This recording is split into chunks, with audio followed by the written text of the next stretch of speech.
کۆتاتەوەری ئەمڕۆمە سەبارەت بە بڕێوەچوونی کۆنفرانسی مەکتەبی ڕێکخستنی یەکێتی نیشتیمانی کوردستان کە دوێنێ یەکەم ڕۆژی بڕێوەچوونی کۆنفرانسەکە بوو لە قەڵا چوالان بۆ ئەمڕۆ دووەم ڕۆژەتی کۆنفرانسەکە لە سلێمانی بەڕێوە دەچێت دیارە لە دوای کۆنگرەی پێنجی یەکێتی نیشتیمانی کوردستان بڕیاردرا کە ڕێکخستنەوە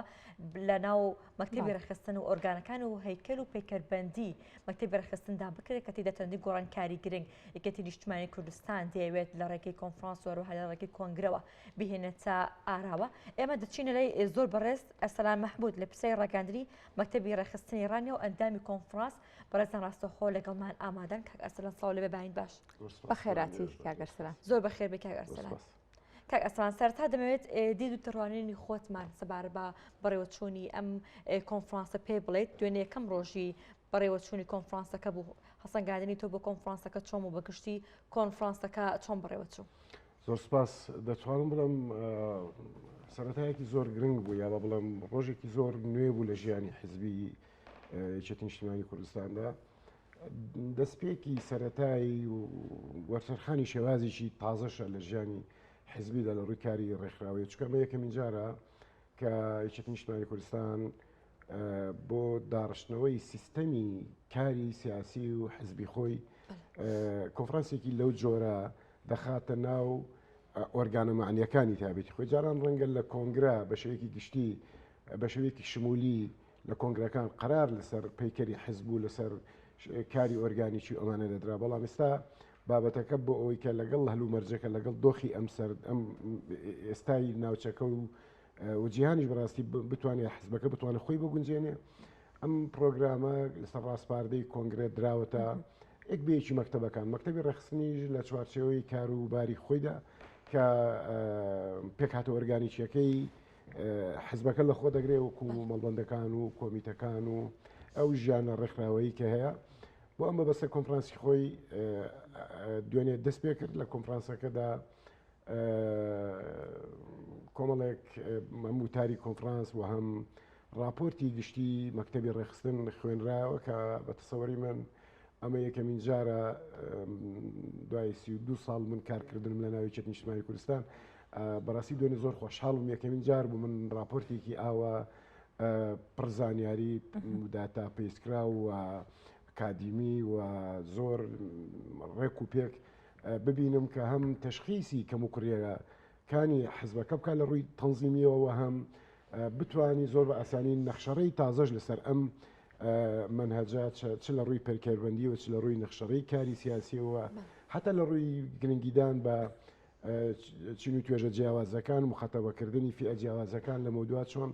ئێستا دەتوانم بڵێم ئەندامانی کۆنفرانس دوێنێ بە چاوڕوونێکی ئیجگار باشیان وەرگرت و ڕاستە پرۆژەی مەکتەب ڕێکخستن پرۆژەیەکی ئاسان نییە قورسە بە تەسەوری من بەڵام دوجار یەکێتی محکومە بۆی کە گۆڕانکاری بکە یەکێتی محکومە بەوەی کە خۆی بگونجێنە لەگەڵ ئەو هەلوو مەرجە تازەی کە هاتوۆتە پێشێن ڕووی حزبی لە ڕووی ڕێکخراوەیشەوە ئەمڕۆ دوێنێ بڕیاردرا کە 8 لیژنە پێکەنراوە ئەمڕۆ لیژنەکان هەریەکان کار لەسەر پرۆگرامی تایبەتی خۆی دەکات و بڕیارەستی ڕۆژش بخایانێ کۆنفرانس. باشە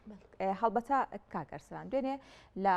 کۆنفرانسەکەدا باز لەو کەم و کورتیانە کراوە کە پێشتر بۆ نمونە لە مەڵبەندەکانە لە کۆمیتەکانە بوونیان هەبوو و هەوڵدراوە نەخشەڕێگەی نوێ بوونی هەبێت تاکو و پەیکەربەندی جارێکی دیکە کۆمیتە و مەڵبەند و وارووا حزب ڕێکخستنەوەی بۆ بکرێت ئەم پەیکەربەندیە چۆن هەنگاو دەنێ و چۆن خزمەت هەم بە یەکێتی و هەم بە کۆمەڵانی خەڵکیش دەکات. لە ڕابردوودا ئەم پەیکەربەندیە کە هەبووە دەتوانم بڵێم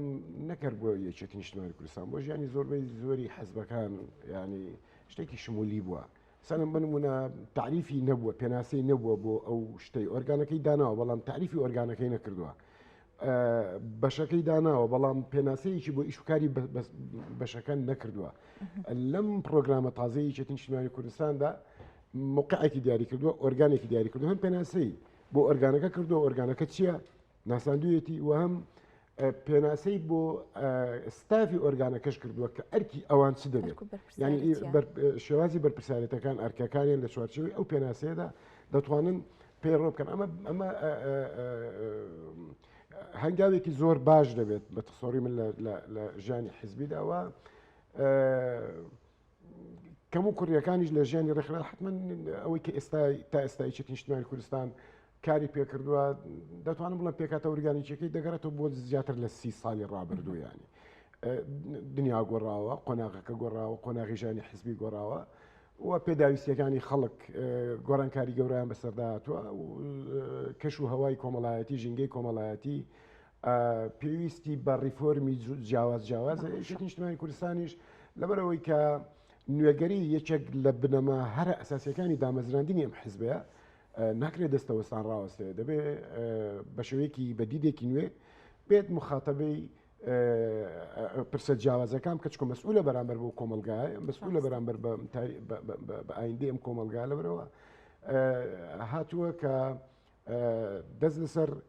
لە خاڵە لاوازەکان یان ئەو خەڵانەی کە لە قۆناغی ئێستاداهی ئەوە نەماوە کاریان پێ بکرێت پێویستە بە شێوازێکی تر خۆی فۆرمەلە بکاتەوە و جارێکی تر بێتەوە مخاتەبەی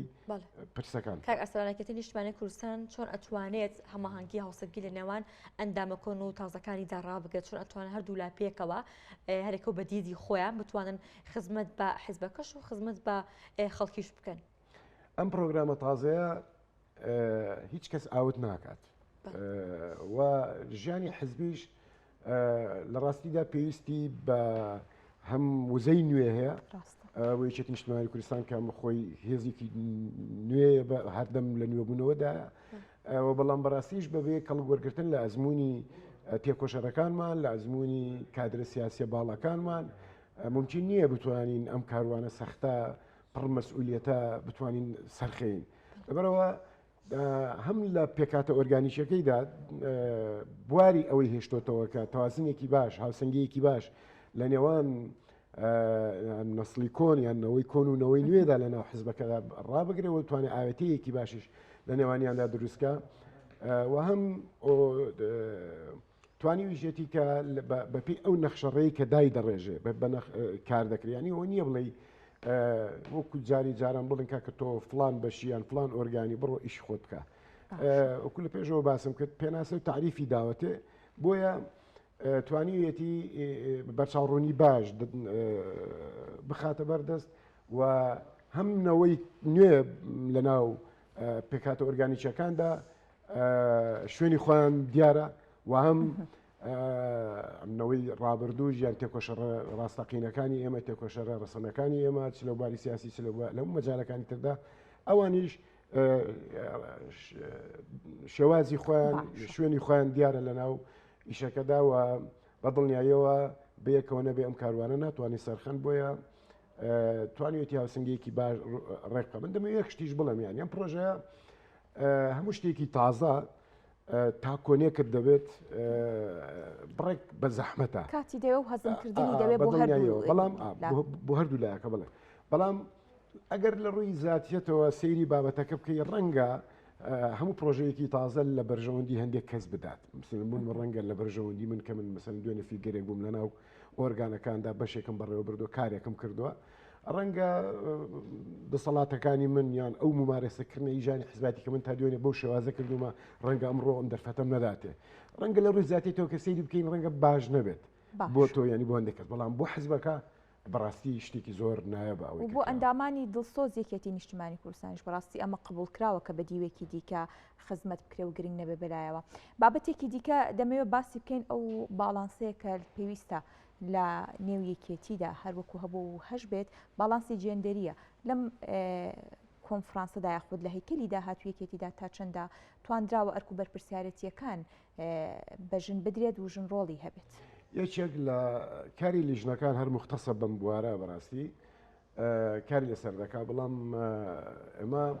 لە ناوی یەکێتی نیشتیمانی کوردستاندا کێشەی جەندەریمان نەبووە بەڕاستی لەنە لە کۆندا لە ڕابردوودا بەڵام کێشەیەکی تر هەیە کێشەکەش ئەوەیە کە یەکێتی نیشتیمانی کوردستان دەبێت زەمان و زەمینی باشتر بڕەخسێنێ هەم لە بەردەم ڕەگەزە جیاوازەکان لە ناوی یەکێتیدا چ لەسەر ئاستی تەمەنە جیاکان و لە هەموو بوارەکاندا دەبێت ئەم دەرفەتە بکاتەوە ئەم پرۆژە تازەیە پێم وایە دەرفەت و دەرەتانێکی باشتر لە بەردەم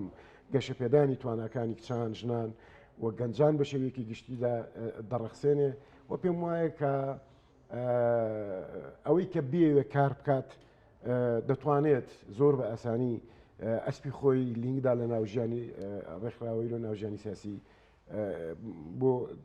لە داهاتوودا. باشە ئەمڕۆ کاری هەژلیژنەکە دەست پێ دەکات لە دومین ڕۆژی کۆنفرانسا و کارەکانیان کەواتە چی دەبێت؟ یەکێکیان لە لیژنەکان کاری پەیکەربەندیە، یەکێتی پەیکەری لەو سیستەمە تازەیەدا بەپێ ئەو سیستەمە تازەیە پرۆگرامێکی گەڵاڵە کردو کە لیژنی ئامادەکاری کۆنفرانس گەڵاڵە کردو. تەبعاً ئەمە هەر لە خوانەوە نایە 4-5 کەسێکە لیژنی ئامادەکارن بە پشت بەستن بە راپۆرت و تێڕوانینی مەڵبەندەکان ئۆرگانە جیاوازەکان کە خەڵکی تر لە دەرەوە خەڵکی ئەکادمی لە دەرەوەتر لە دەرەوەگانێکی پێشنیار و راپۆرت و سەرنجی خۆیان داوەتە ئەم لیژنەی ئامادەکاری کۆنفرانسا. ئەمانە هاتوون سیاغەی هەموو ئەو راپۆرت و ئەو زانیاریانیان کردو کاتۆ بەردەستیان پۆلینیان کردو بەسەر 8 سێکتەردا کە 8 لیژنەی لێ پێکهاتووە. یەکێک لە لیژنەکان پەیکەربەندیە ڕێخواتە مەسەلەن بنمونە لە ڕابردوودا ڕەنگە مەکتەبی ڕێخستن یان مەڵبەندەکان یا کۆمیتەکان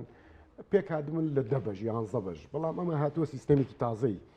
بۆ پێکهاتە ئۆرگانیکەکە لە ناو هەرێکێک لەمانەدا دروست کردووە ڕەنگە هەندێک ناو بگۆڕێ و فۆرمی ئیشیش بەڕاستی دەگۆڕێ شوازی و خەتەبەکردنیش دەگۆڕێ. یەکێکی تریان مەسەلەی گەنجان و ژنانە لیژنەکان، یەکێکی تریان مەسەلەی داڕشتنی نەخشەڕەیەکی سیاسیە کە لەسەر کار بکە،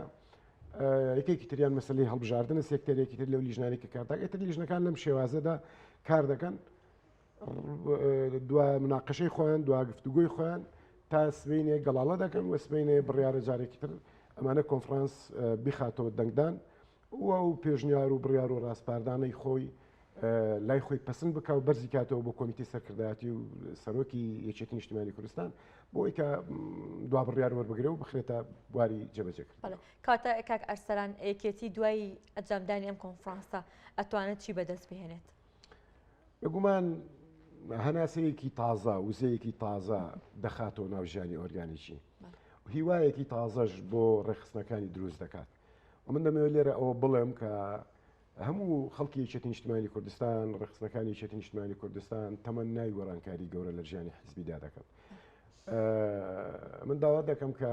بەو پەڕی دڵخۆشیەوە پێشوازی لەو گۆڕانکاری گەورەیە بکەن و خوانی لەگەڵ بگونجێنن و هەوڵ بدەن تێگەیشتنی لەسەر دروست بکەن. من پێشنیاریش دەکەم لێرەوە کە مەکتەبی ڕێخستنیش لە داهاتوودا مثلەن ئەم پرۆگرامە تازەیە لە شێوەی میتینگ بێ یا لە شێوەی بەیانێک بێ لە شێوەی نامیلکەیەک بێ بۆ باشتر ڕوونکردنەوەی بۆی کە زووتر کۆنێکت دروستکە لە ناو ڕێخستنەکانیدا لە ناو خەڵکەکەیدا زووتر پەیامەکەی بگە ئەم فۆرمە تازەیە ئەمە بکرێت بەدڵنیایەوە سەرەتایەکی تازە دەست پێ دەکات لە ژیانی یەکێتیدا یەکێتی ئاور ناداتەوە لە شوێنی دۆخی خۆشدا ناتوانێت بمێنێتەوە. زۆر سپاس بۆ زۆر بەڕێز ئەرسەلان مەحموود لە پرسەی ڕێگەاندنی مەکتەبی